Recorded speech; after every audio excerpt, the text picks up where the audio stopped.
মাওলানা ভাসানী বিজ্ঞান ও প্রযুক্তি বিশ্ববিদ্যালয় ক্যাম্পাসে রাজনীতিমুক্ত আইনের কোনো তোয়াক্কা করেনি ছাত্রলীগ। সরকার পতনের পর দলীয় ছাত্র রাজনীতি বন্ধে প্রশাসন কঠোর হলেও ছাত্র শিবিরে কমিটি ঘোষণার পর তৎপর ছাত্রদল সহ অন্য সংগঠনগুলো। যদিও শিবির বলছে তারা লেজুর ভিত্তিক দলীয় সংগঠন নয়, আর শিক্ষার্থীরা জোর দিচ্ছেন ছাত্র সংসদ নির্বাচনে। টাঙ্গাইলের মাওলানা ভাসানী বিজ্ঞান ও প্রযুক্তি বিশ্ববিদ্যালয় 1999 সালে প্রতিষ্ঠিত এই বিশ্ববিদ্যালয়টিতে ছাত্র, শিক্ষক, কর্মকর্তা, কর্মচারী সবার জন্য রাজনীতি নিষিদ্ধ করা হয়। তবে শেখ হাসিনার আওয়ামী লীগ ক্ষমতায় আসার পর রাজনীতি নিষিদ্ধের আইনটি বন্দী হয়ে পড়ে কাগজে। প্রকাশ্য ছাত্র রাজনীতি শুরু করে ছাত্রলীগ। 2 দফা কমিটি ঘোষণা করে কার্যক্রম চালালে অভিযোগ ওঠে শিক্ষার্থী নির্যাতন সহ ক্ষমতাসীন দল ও বিশ্ববিদ্যালয় কর্তৃপক্ষের এজেন্ডা বাস্তবায়নের। গেল বছর কোটা বিরোধী আন্দোলনে সেই মাত্রা তীব্র হলে ফুঁসে ওঠেন শিক্ষার্থীরা। সরকার পতনের পর বিতাড়িত করা হয় ছাত্রলীগকে। শিক্ষার্থীদের দাবির মুখে ছাত্র রাজনীতি বন্ধে কঠোর হয় বিশ্ববিদ্যালয় কর্তৃপক্ষ।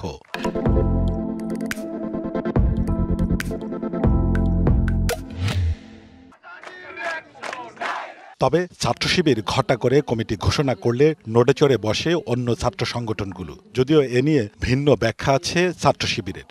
আমরা বিশ্বাস করি যে ছাত্র রাজনীতি নিষিদ্ধ করা বা ছাত্র রাজনীতি নিষিদ্ধের মধ্য দিয়ে জাতীয় নেতৃত্বের জায়গায় আমাদের সংকট তৈরি হতে পারে ভবিষ্যতে। ছাত্র রাজনীতির আমূল পরিবর্তন আসুক, সংস্কার আসুক, ছাত্র রাজনীতি ছাত্র এবং শিক্ষার্থী বান্ধব হোক। এখন ক্যাম্পাসে তৎপর ছাত্রদল। কমিটি না থাকলেও নেতৃত্বে থাকা শিক্ষার্থীদের দাবি, শিবিরকে মোকাবেলা করতেই তাদের কার্যক্রম গতিশীল করা হচ্ছে। কিছুদিন আগে আমাদের ক্যাম্পাসে ছাত্র শিবিরের নতুন করে পূর্ণাঙ্গ কমিটি ঘোষণা করার কারণে আমাদের এখন মনে হচ্ছে যে না, তাদেরকে রাজনৈতিকভাবে মোকাবেলা করার জন্য আমাদের ছাত্র দলের রাজনীতি প্রয়োজন। 5 তারিখের পর আমরা যারা ছাত্র দলের নেতাকর্মীরা এখানে আছি, তাদের বিরুদ্ধে এ ধরনের সিঙ্গেল কোনো অভিযোগও নেই যে ছাত্র দলের কোনো নেতা বা কর্মী কোনো শিক্ষার্থীকে কোনো অন্যায়ভাবে অত্যাচার করেছে। দীর্ঘদিন ক্যাম্পাস দখলে রাখা ছাত্রলীগ এখন নিষিদ্ধ। নেই বাম সংগঠনের তৎপরতা। তবে ক্রিয়াশীল ইসলামী ছাত্র আন্দোলন ও ভাসানী ছাত্র পরিষদ। মাওলানা আব্দুল হামিদ খান ভাসানী একটা সাংস্কৃতিক বিপ্লবের কথা বলে গেছেন। তো সেই সাংস্কৃতিক বিপ্লবের যদি আমরা না ঘটাতে পারি, তাহলে আমাদের এই বিপ্লবটা ব্যর্থ হবে। এখন ছাত্র সংসদ হইলে তাহলে যারা নেতৃত্ব স্থানীয় আসবেন, যারা নেতা হবেন, তারা সাধারণ শিক্ষার্থী নেতা হবেন। তাদের মাধ্যমে তাদের অধিকার আমরা আদায় করে নিতে পারবো প্রশাসনের কাছ থেকে।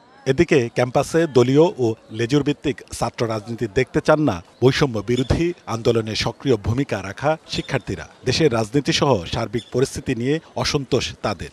একটা বৃহৎ প্রত্যাশা ছিল যে এই আন্দোলনের পরে আসলে অনেক কিছু পরিবর্তন হতে পারে। যতটুকু প্রত্যাশা ছিল সাধারণ মানুষের, সাধারণ স্টুডেন্টের, সেই প্রত্যাশাটা পূরণ হয় নাই।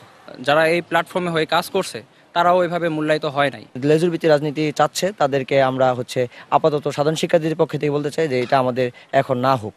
বিশ্ববিদ্যালয়ে দলীয় ছাত্র রাজনীতি নিষিদ্ধ ও ছাত্র সংসদ চালুর বিষয়ে নতুন কোনো সিদ্ধান্ত হয়নি বলছেন উপাচার্য। দাবি, পড়াশোনার সুষ্ঠু পরিবেশ নিশ্চিতে কাজ করছেন তারা। আমার বিশ্ববিদ্যালয়ে মত প্রকাশের স্বাধীনতা আছে, কিন্তু লেজুর ভিত্তিক রাজনীতি ছাত্ররাও চায় না। বিষয়টা এই পর্যায়ে আছে। আর যদি ছাত্র সংসদ নিয়ে পরবর্তী সময়ে ছাত্র রাজনীতি করা যায়, সেটা পরবর্তী সময়ের প্রেক্ষাপটে সেটা সিদ্ধান্ত নেওয়া যাবে। প্রায় 8,000 শিক্ষার্থীর এই বিশ্ববিদ্যালয়ে আবাসন, অতিরিক্ত টিউশন ফি, শিক্ষার মানোন্নয়ন ও গবেষণা খাতে বরাদ্দসহ নানা সংকটের অবসান চান সাধারণ শিক্ষার্থীরা। Sohel Talukdar, DBC news, Tangail.